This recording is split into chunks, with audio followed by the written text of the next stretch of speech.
इसके अंदर क्या करते हैं जो कीमोथेरेपी होती है। रेडियोथेरेपी का तो कुछ लोगों ने बता दिया था, कीमोथेरेपी क्या होती है, कैसे होती है, मुझे पता नहीं। मैंने बहुत लोगों से पूछा कि क्या होता है, तो कोई बता नहीं पाया। लेकिन जब मेरे को कीमोथेरेपी हुई तब मुझे पता चला कि अच्छा, सामान्य ड्रिप्स जैसे चढ़ती है ऐसे आपकी दवाई शरीर के अंदर चली जाती है और एक कीमोथेरेपी होती है।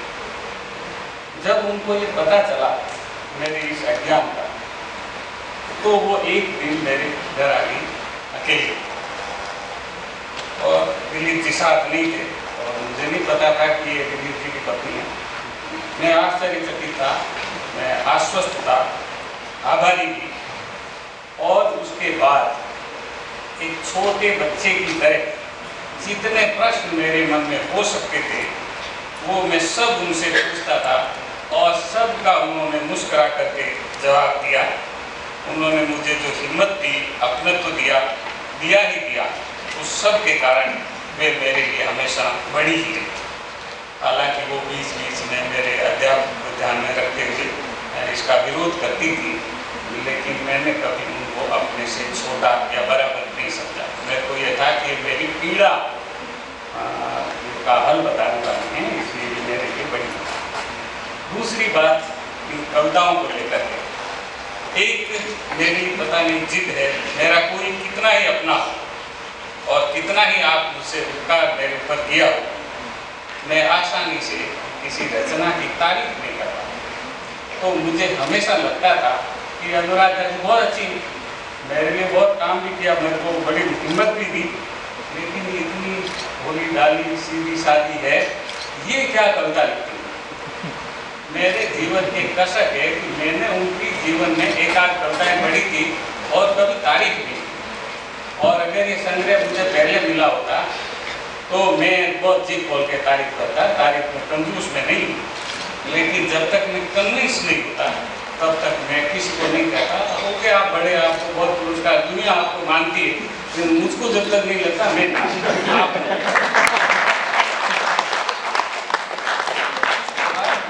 मुझे लगता है कि बड़ा मनुष्य ही बेहतर कविता लिख सकता।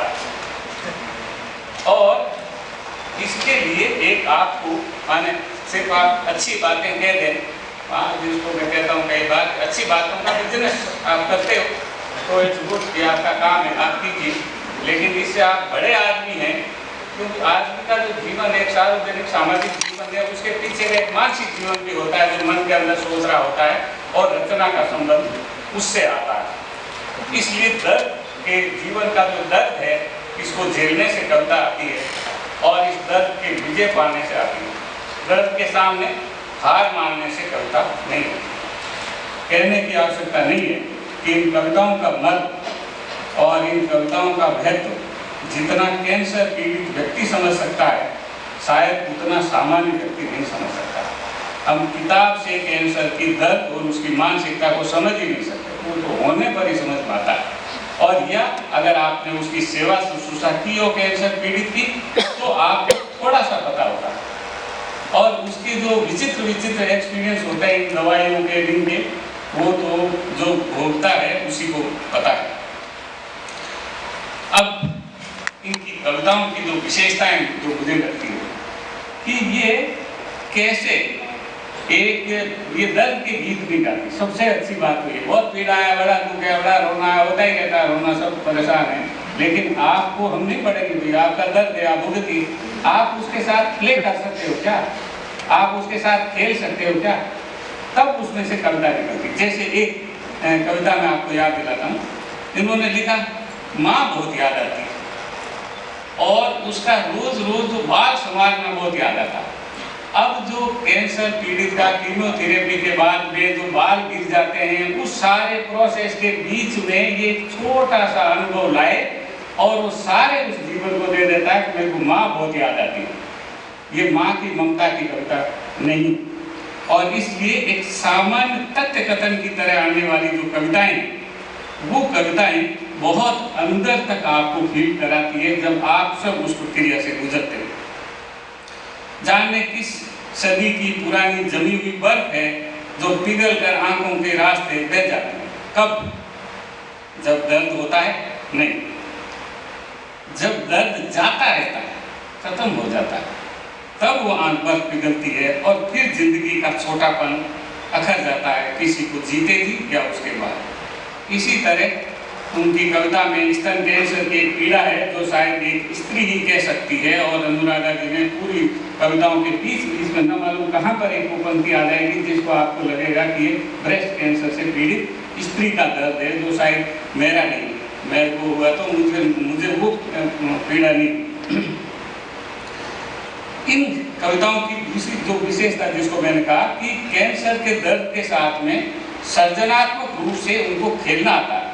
कैंसर पीड़ित बड़ा दयनीय सा व्यक्ति होता है, सारे टाइम लोगों की शक्ल बनाए रहता है और उसको सब सहानुभूति और प्रेम वो सब देते रहो, और अपने दर्द में इतना डूबा रहता है कि उसको होश ही नहीं रहता है कि पास वाले को क्या प्रॉब्लम है, या ये जो पत्नी या पति या जो खाना लेकर आया है, या इसको कितनी दिक्कत है, उसके पास टाइम नहीं होता। उसको क्या मेरा जो दर्द है ना वो बहुत पीड़ादायक दर्द होता है, लेकिन इसके अंदर एक वरील जीवनी शक्ति है जिसके कारण वो उस अनुभव के साथ खेल पाती है।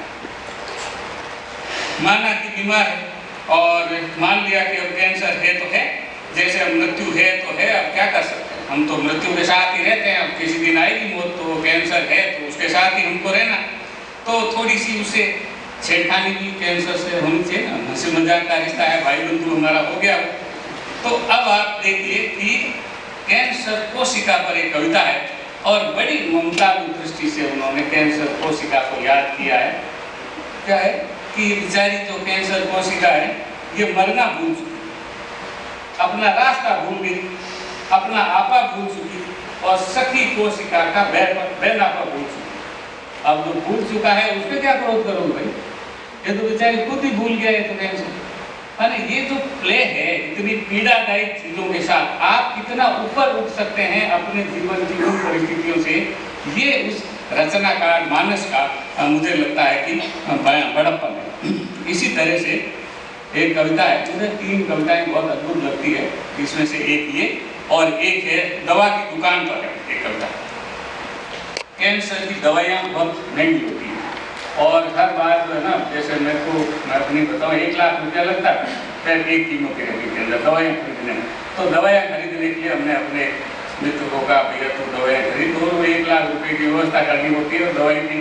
और जब कीमोथेरेपी हो जाती है तो उसमें लिखा रहता है ये उल्टी आवे तो ये लेना, जब दस्त आवे तो ये लेना, भूख लगे तो ये लेना, प्यास आवे तो ये लेना, कई तरह की दवाइयाँ लिखी रहती।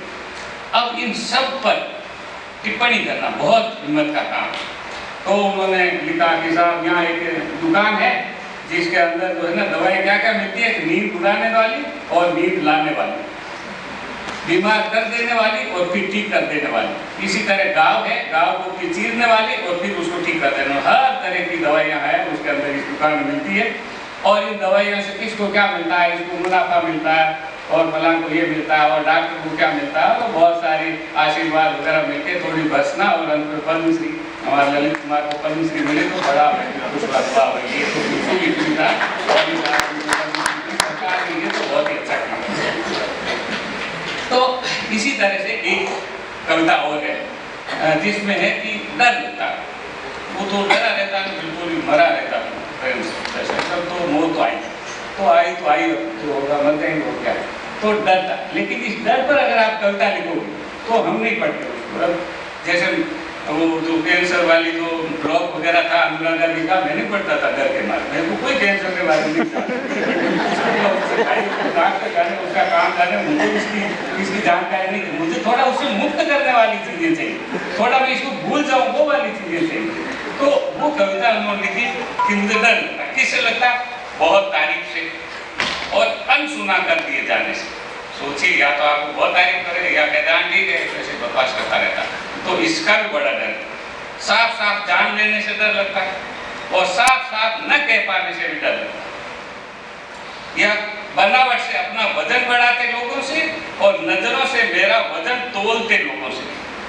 आप कैंसर पेशेंट के पास जाते हो राम तो से होता है, हाँ राम को जी अब ठीक लग रहे हो थोड़ा, ठीक है, बड़ा अपमानित महसूस करते हैं, बड़ा पीड़ा होती है, कोई सांस्कृतिक की जरूरत नहीं, ये पीड़ा नजरों से आप अब ये जिएगा करेगा क्या होगा, तो उसकी अभिव्यक्ति इसके अंदर है। बहुत इसके अंदर इतनी गहन अनुभूतियाँ हैं, गहन भावनाएं हैं, और मुझे अगर मौका मिलता तो मैं उनकी अद्भुत तारीफ करता और खुश होते फिर हम लोग चाय पीते, लेकिन जीवन में मौका नहीं दिया। ऐसी कविताएं, इतने जीवन और जीवट से भरी हुई कविताएं मैंने बहुत कम कवियों की कविताएं पढ़ी है, और मुझे कविता की अच्छी समझ है, इसको कहने में